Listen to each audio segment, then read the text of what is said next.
ready? I hope so, because if not, man, this might go right over your head. Look, check this out. It's your boy Black Snow, and this is the Chaos Project. And today, we gotta talk about sinners.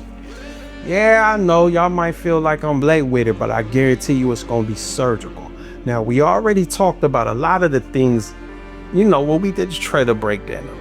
But today, we really about to start getting into it. By the way, I'm breaking this down into parts, so this will be part 1. First thing I gotta say is the movie was fire. Second thing, I love the acting.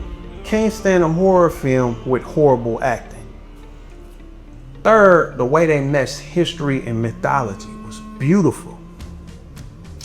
And now, we gotta get to one of my favorite parts. See, I loved when Sammy said at the end, in the mid-credit scene, that it was the best day of his life until sundown. Historian and author James Lowen, the man who literally wrote the book on sundown towns, uncovered thousands of these towns that existed in the United States throughout the 20th century.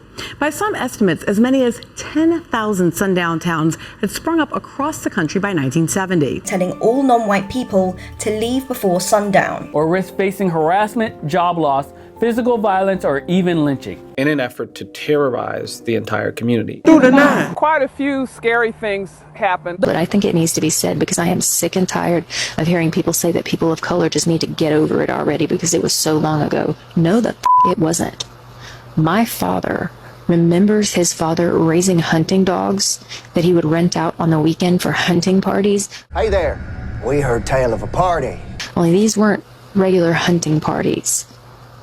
These big bubbas would set up these almost lemonade type stands during the week and sell these little cards for like, I don't know, a nickel, 25 cents. They were person of color hunting licenses. And everyone who bought one during the week, they would gather together on the weekend with all their trucks and they would round up as many people of color in the surrounding areas as they could find, turn them loose in the woods and set the dogs after them. We hungry as dogs. Woof, woof. There are people alive today whose family were hunted down in the woods by dogs. So you don't have to go far back into history to imagine people running away from slavery being tracked by dogs.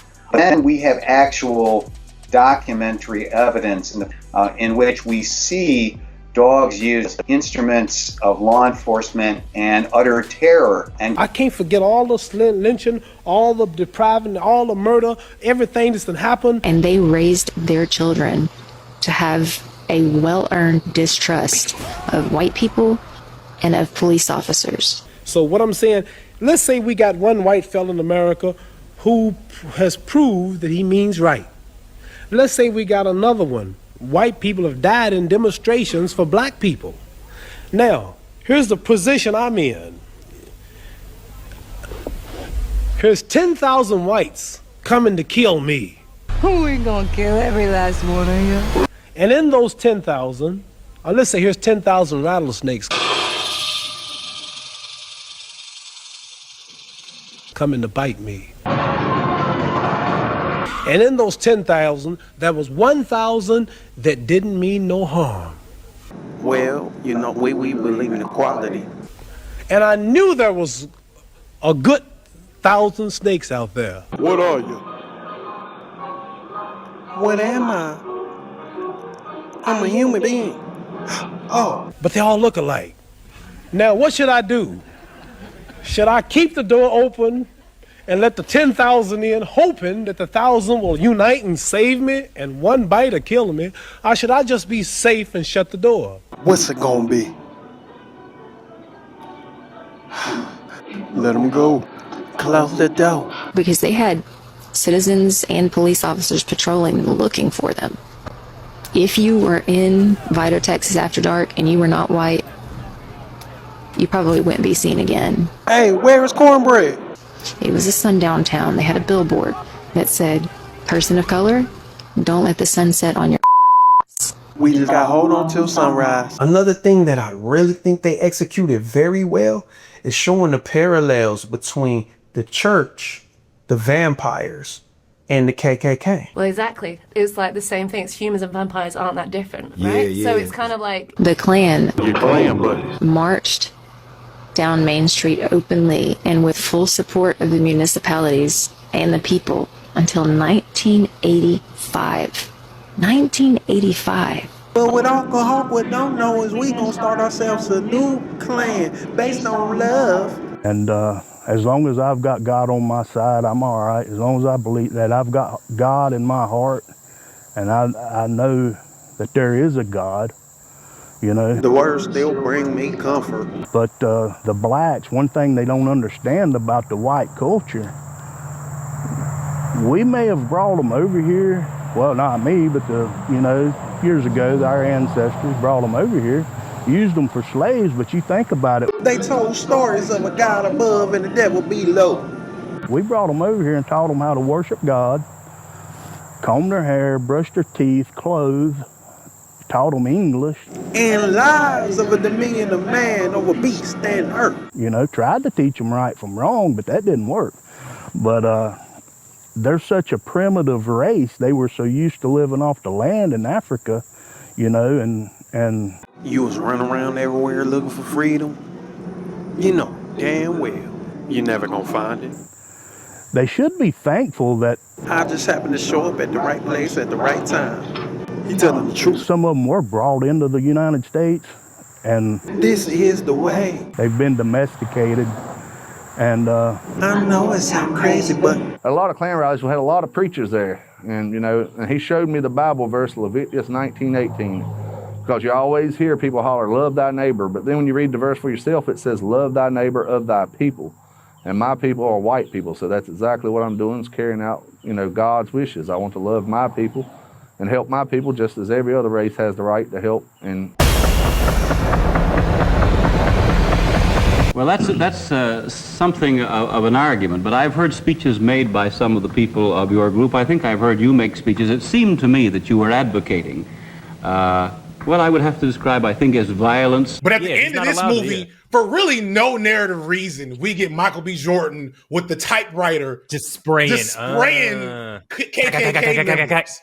Like, they really could have just had him. That's a good point. Like, have a stab wound from something and die and get his baby, and that was a powerful It really moment. was like a almost, not unnecessary, but it did feel added. It felt intentional. Like the story didn't need that, because everything had already happened. Everybody was already dead. The vampires were already gone. And they were like, by the way, these Klan members are coming to burn down the place, but all the black people are already dead. Everybody already died. I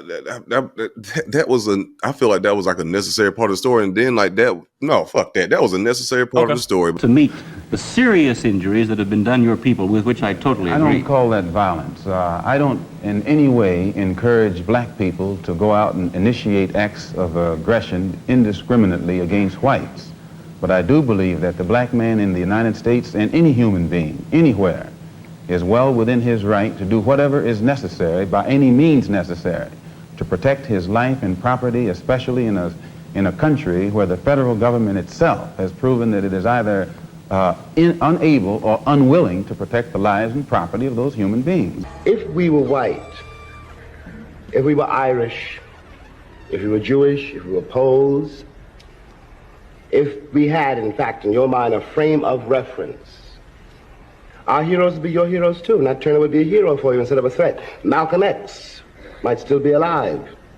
And everyone is very proud of brave little Israel, a state against which I have nothing. I don't want to be misinterpreted. I'm not an anti-Semite.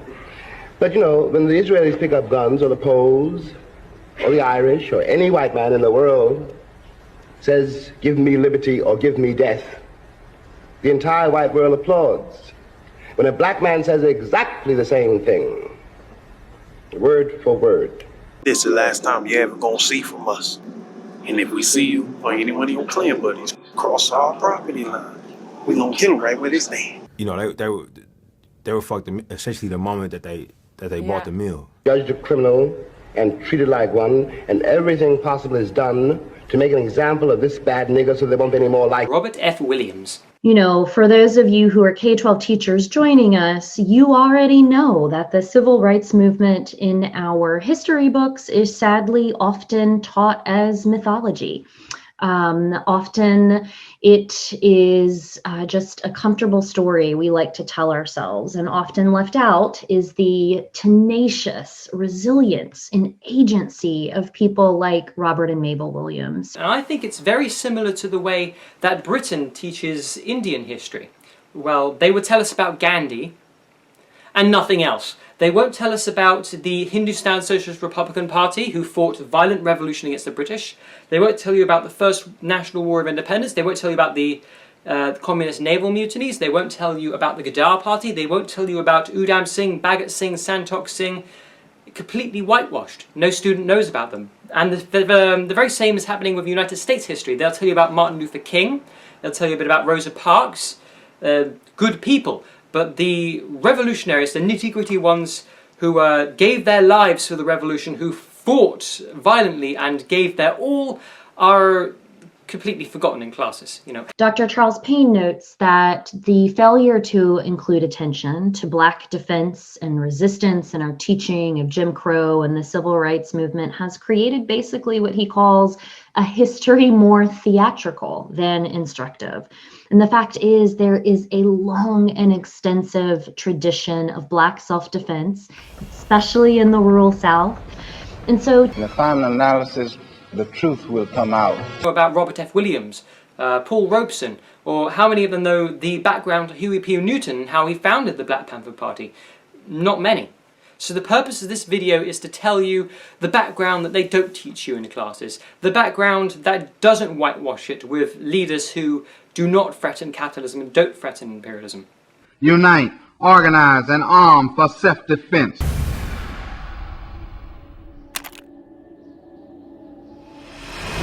Only a fool will turn the other cheek to racist beasts who set out to exterminate our brutally oppressed people. And you a soldier? He was a part of the Marines, and when he left the Marines, he went back to his hometown of Monroe. He used the NAACP to desegregate the libraries and the swimming pools in his hometown of Monroe. Now, Monroe had a lot of KKK activity, and they had caught wind of Robert F. Williams' successful campaigns against segregation. So, because of the increased KKK activity, there were rumors going about that a KKK caravan would attack a local man called Dr. Percy. Now, Robert F. Williams had established a national branch of the National Rifle Association in his hometown, and he used it to recruit local black veterans of World War II to help him defend the town from the KKK. He boarded up Dr. Percy's house with sandbags, and the rumors turned out to be true, so it was lucky that he found out about them. The KKK did attack Dr. Percy's house with an entire caravan. They opened fire on Dr. Percy's house, and Robert F. Williams, and with the help of his local black comrades from the National Rifle Association, fought back and repelled the attack on Dr. Percy's house by opening fire on the KKK caravan. So a very brave man to be firing his gun against the KKK. That's the kind of revolutionary that Robert F. Williams was. And then their choice to have the Irish vampire, that part right there, that was brilliant. Irish your vampires, yeah, and going there musically. I wonder if you could talk about that and also some of the casting with that. Oh, I'm obsessed with Irish folk music. Thy kingdom come, thy will be done. Thy kingdom come, thy will be done. On earth as it is in heaven. This is the Our Father in Gaelic that I learned in school. And Naharatanya, Gudi Pachenim, Guchikataria, Gunyata, Hollow and Talaman, Yahoo, the Lion Label, Tordo, and you. Last year, amen.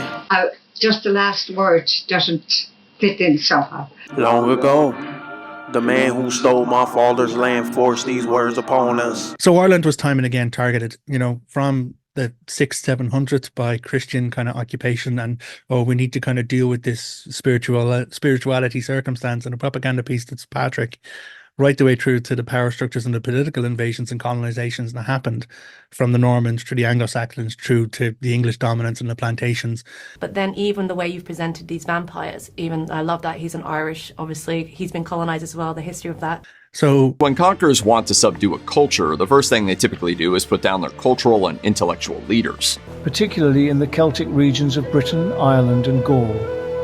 While some Druids resisted Christianization, others adapted their spiritual roles, merging aspects of Druidic wisdom, philosophy and rituals into the new faith. One may wonder, how exactly did Druids transition into early Christianity? Druidic leaders simply became Christian clergy, hence holding on to their titles and privileged positions. Theory has it, there was a keen interest on both sides for the gold of which the early Druids controlled. I've got gold. Especially in Ireland and Britain, as Christianity spread between the 4th and 7th centuries, some Druids became monks, priests, and bishops. And it's sad, and it's hard, and it's true. Because we can show from the history that well up into medieval times, those schools, though purporting, and monastic schools and settlements, though purporting to be Christian, were carrying on a pre-Christian philosophy, religion, observance, and were always in conflict with the Roman version of Christianity. These fundamental differences led in 1155 to Henry II getting the papal consent to invade Ireland in order to restore and safeguard proper Roman Christianity. Together with economic reasons, this resulted in nearly 800 years of British rule in Ireland. Since so much of what we supposedly know about Druids comes from their enemies, it's important we take these myths and everything else that was woven within those stories, the education that came with those stories, with a grain of salt. Because if you know the stories of your powerful ancestors, if you know the stories of your culture, if you have stories of your own kind of heroes, that inspires a people to be who they are and not be what other cultures tell them that they are. And with that being said, part 1 is a wrap. You want to support, links in the description. Stay tuned for part 2.